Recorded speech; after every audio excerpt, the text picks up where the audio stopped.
Segue foragido o assassino do Marcílio Pereira. Esse é o caso do cadeirante que foi morto dentro de um ônibus que seguia de Planaltina e vinha para o plano piloto. Esse crime foi durante o percurso na BR-020, foi perto ali de Sobradinho. A gente fala com a Larice Neves agora, que já está acompanhando esse caso desde o começo, que esteve na casa da vítima, no velório. A gente quer saber sobre o suspeito que a polícia já identificou, não é isso? Boa tarde. Isso mesmo, Neila, já foi identificado. Boa tarde para você, a todos que acompanham o SBT Brasília. Depois de um trabalho dos peritos, dos investigadores, desde a última terça-feira, quando esse crime aconteceu, já foi identificado o suspeito desse latrocínio. É Cleilson Araújo, ele tem 37 anos, diversas passagens pela polícia, estava no regime semiaberto na última terça-feira, dia 29. Ele saiu lá do CPP dizendo que iria trabalhar e não retornou. E aí a polícia conseguiu ligar, depois de diversas provas, a esse nome, a esse suspeito. A gente vai mostrar agora todos os detalhes e como é que foi o trabalho, como é que está sendo ainda o trabalho da Polícia Civil na reportagem. O corpo de Marcílio Pereira foi enterrado no fim da tarde de ontem, no cemitério de Planaltina de Goiás. O cadeirante de 57 anos foi morto na última terça-feira. Ele estava neste ônibus que seguia pela BR-020 e ia para o plano piloto. Marcílio foi assassinado com um tiro no peito.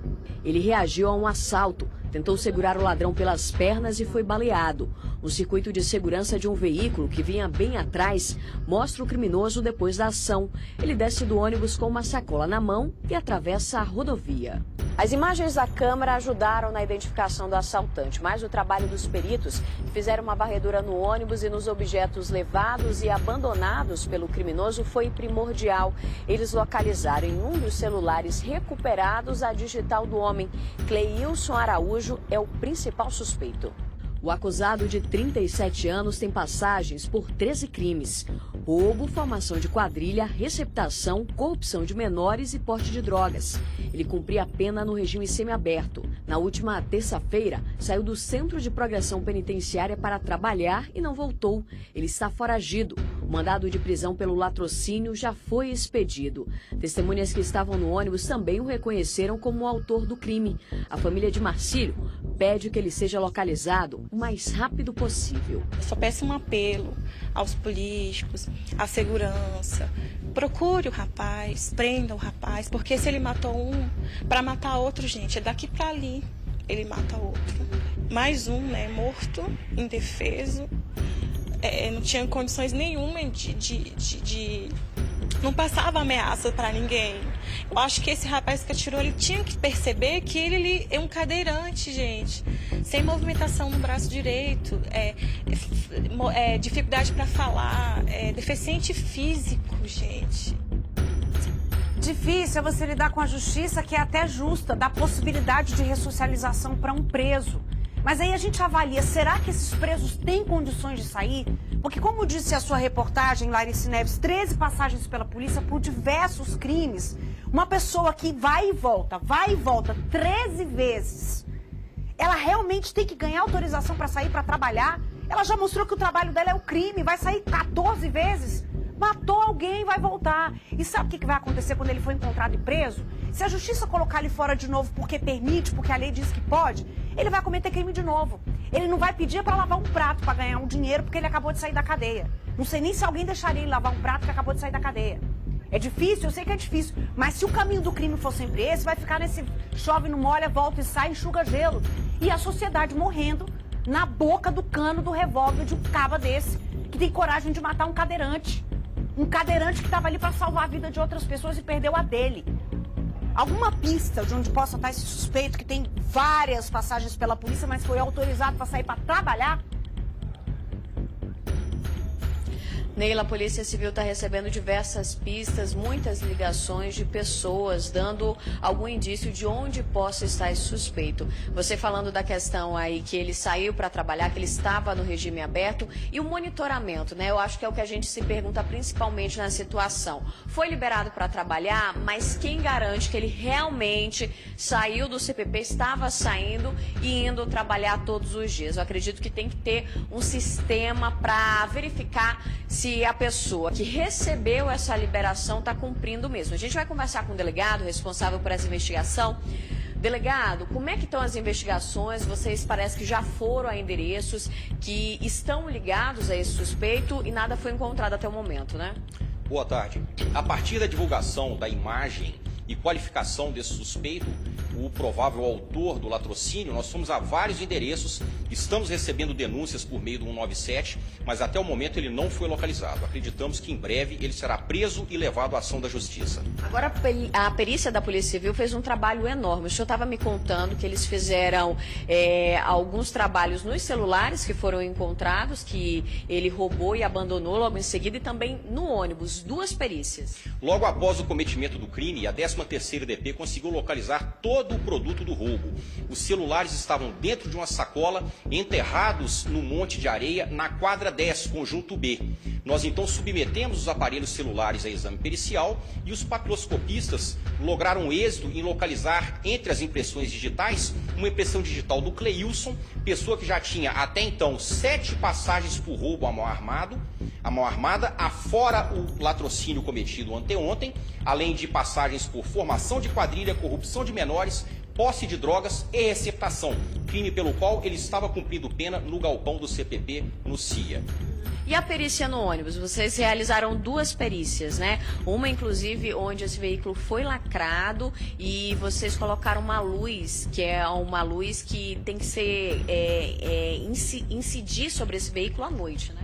Exatamente. Foi realizada a perícia, a primeira perícia no local do crime, e a segunda perícia, uma perícia moderna, uma perícia chamada, um nome diferente, uma perícia de fumigação de cianoacrilato, em que o ônibus é submetido a um procedimento de umidificação primeiro com água e depois essa umidificação é feita com cianoacrilato, o que propicia um aumento em até 5 vezes de arrecadação de coleta de impressões digitais. A perícia começou no início da tarde e se estendeu até pouco depois da meia-noite. Porque à noite é jogado um líquido amarelo em cima das impressões digitais e aposta uma lâmpada forense, com a luz forense, para que sejam melhores captadas essas impressões digitais.